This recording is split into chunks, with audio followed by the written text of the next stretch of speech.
Cutting ఇస్తున్నారా, వాళ్ళకి EP సౌకర్యం కలిగిస్తున్నారా, వాళ్ళకి ఏమైనా హెల్త్ పాలసీలు ఇస్తున్నారా? ఇలాంటి ఏమీ లేకుండా వాళ్ళని ఎట్టి సాకిరీ చేసి వాళ్ళ మానసిక ఒత్తిడికి గురి చేస్తున్నారు. వాళ్ళంతటి వాళ్ళు పని మానవుతో చేస్తున్నారు.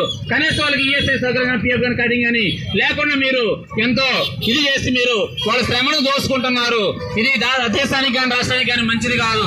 అలాగే సిపిడబ్ల్యూ స్కీమ్ లో పనిచేస్తున్న వంటి వాళ్ళకు ఎన్నో విధాలుగా గతంలో ఎన్నమారులుగా కొనసాగుతూ ఉంటే మీరు అధికారంలోకి వచ్చినాక మీ యొక్క తెలుసొక్క గూండాలకి మీరు కాంట్రాక్ట్లు ఇచ్చి ఈ యొక్క సిపిడబ్ల్యూ స్కీమ్ లో పనిచేస్తున్న వర్కర్స్ కూడా మీరు ఎన్నో విధాలుగా ఇబ్బంది గురి చేస్తున్నారు.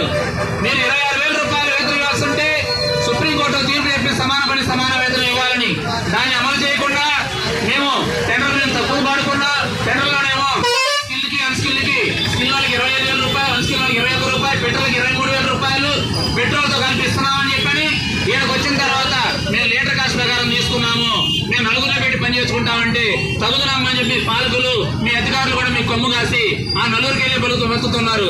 ఇన్ని వందల కుటుంబాలు రోడ్లు పాలవుతున్నాయి. ఇన్ని వందల కుటుంబాలు రోడ్లు పాలయ్యంటే రేపు నెక్స్ట్ కంకరం ఏఐటీసీ కట్టుకొని మిమ్మల్ని సజీవంగా గద్దెదించిన దాకా కూడా ముందుగా ఉండి పోరాడతామని చెప్పి తెలియజేస్తూ ఉన్నాను. నాకు ఈ అవకాశం ఇచ్చిన అధ్యక్షుల వారికి ధన్యవాదాలు తెలియజేస్తున్నాను.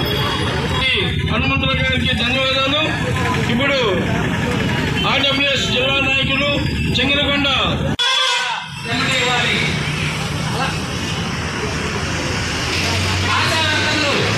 మీరు అధికారంలో రాకముందు ఆశావర్కర్లకి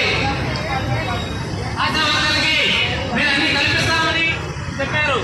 గత ప్రభుత్వం ఒక 50 మందికి వాయిదా పెట్టి సేవలు అందిస్తే ఆశావర్కర్లు 12 మందికి సేవలు చేస్తున్నారు. అలాంటి ఆశావర్కర్లకి మ్యాప్లు రోజు ఒక కొత్త యాప్ పెట్టి వాళ్ళ మానసిక ఒత్తిడి గురి చేస్తున్నారు. దేశవ్యాప్తంగా జరిగే పనులను కూడా ఒక ఆశావర్కర్ చేయాల్సి వస్తుంది. వాళ్ళు కనీసం 26,000 రూపాయలు ఇచ్చి వాళ్ళు టీఎంపీఎస్ఐ సౌకర్యం కూడా కల్పించాలని ఏఐటీసీ డిమాండ్ చేస్తూ ఉంది. సహకరించాలి.